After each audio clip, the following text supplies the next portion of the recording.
शमा हूँ, फूल हूँ या रेत पे कदमों का निशान हूँ। शमा हूँ, फूल हूँ या रेत पे कदमों का निशान हूँ। आपको हक है मुझे जो भी जी चाहे कह ले। आपको हक है मुझे जो भी जी चाहे कह ले। ये पंक्तियाँ हैं उस एक्ट्रेस की, उस अदाकारा की जो न केवल अपनी एक्टिंग के लिए जानी जाती रही बल्कि अपनी नज़्मों, अपनी शायरी के लिए भी वो खास चर्चित रही।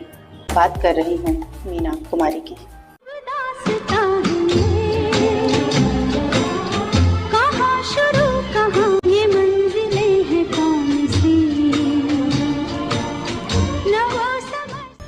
हंसी थमी है इन आँखों में यूं नमी की तरह, हंसी थमी है इन आँखों में यूं नमी की तरह कि चमक उठे हैं अंधेरे भी, कि चमक उठे हैं अंधेरे भी रोशनी की तरह। पर्दे पर लगातार दुख और ट्रेजेडी के किरदार को उसी संजीदगी से जीते जीते लोगों ने उन्हें एक अलग नाम भी दे दिया, बॉलीवुड की ट्रेजेडी क्वीन। वो अपनी अदाकारी के साथ ही अपने नज़मों के लिए भी जानी जाती हैं। उनकी नज़में तन्हा चांद की शक्ल में लोगों के सामने आई उनके गुजर जाने के बाद।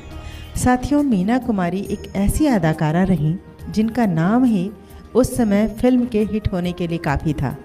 चाहे वो धर्मेंद्र हों या राजकुमार या खुद शोमैन राज कपूर, हर एक्टर उनके साथ काम करना चाहता था, उनके साथ स्क्रीन शेयर करना चाहता था।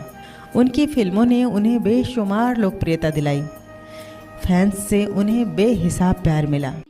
अपना और प्रीत पराई किसने बनाई, आंधी में एक दीप जला। की दिलकश आवाज़ और उनकी एक्टिंग ऐसी थी कि किसी के भी दिल में अपार स्नेह और आदर भाव उमड़ पड़ता था उनकी तरफ। लोग कहते हैं कि अथाह दर्द से सराबोर दिल कुछ भी बहुत अद्भुत क्रिएट करने की ताकत रखता है।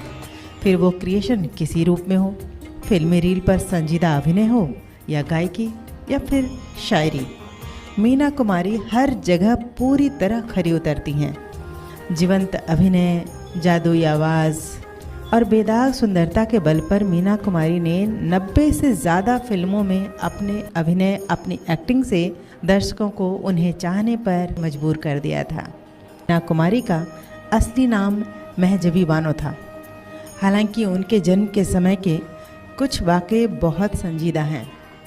मीना कुमारी यानी कि महजबी बानो का जन्म सन 1933 यानी कि 1933 में बम्बई के मीठावाला चौल में हुआ था। साथियों, मुंबई तब बम्बई के नाम से जाना जाता था।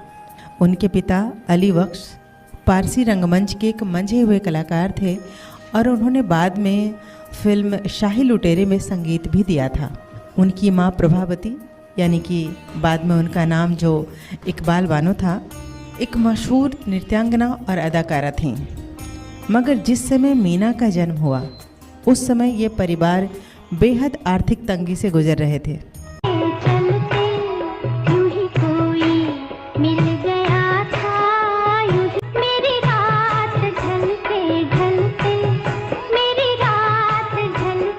ऑलरेडी एक बेटी खुर्शीद थी जिसका पालन पोषण मुश्किल हो रहा था अली बख्श के लिए।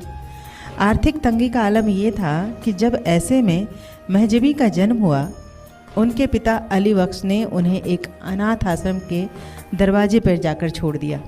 मगर जैसे ही जाने को मुड़े, कुछ ही दूर गए कि एक तंग हालात से मजबूर व्यक्ति पर एक पिता का दिल हावी होने लगा। बस मुड़े, अनाथालय की ओर दौड़ पड़े। लौट कर देखा तो नन्ही सी बच्ची के शरीर को सैकड़ों चींटियां मिलकर काट खाने को बेताब थीं। अपनी बच्ची का ये हाल देखकर उनकी आंखों से बेतहाशा आंसू बह निकले। उन्होंने झट से अपनी बच्ची को गोद में उठाया, चींटियां साफ की और वापस घर चल दिए। आंखों में आंसू था और गोद में महजबी। जी हाँ, फिर उनका नाम रखा गया महजबी बानो। साथियों, मीना कुमारी के बारे में बातें तो बहुत है, इतनी बातें जो ख़त्म नहीं हो सकती। बातें उनके बारे में हम और भी करेंगे अगले एपिसोड में।